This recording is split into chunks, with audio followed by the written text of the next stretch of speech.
हुकूमत पंजाब ने कलअदम इंतहा पसंद जमात तहरीक लब्बैक पाकिस्तान के अहदेदारों के 23 अरब 40 करोड़ के असासे मुंजमद कर दिए, जबकि 9 फाइनेंसर्स के खिलाफ मुकदमात भी दर्ज कर लिए गए। कलअदम इंतहा पसंद जमात के खिलाफ पंजाब जैसी यकसा कार्रवाई के लिए वफाकी हुकूमत से दरखास्त करने का फैसला कर लिया।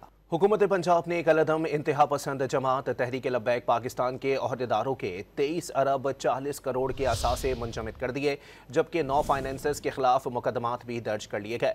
कलअदम इंतहा पसंद जमात के खिलाफ पंजाब जैसी यकसा कार्रवाई के लिए वफाकी हुकूमत से दरखास्त करने का फैसला कर लिया।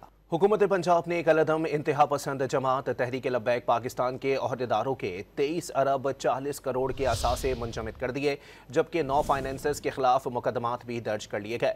कलअदम इंतहा पसंद जमात के खिलाफ पंजाब जैसी यकसा कार्रवाई के लिए वफाकी हुकूमत से दरखास्त करने का फैसला कर लिया।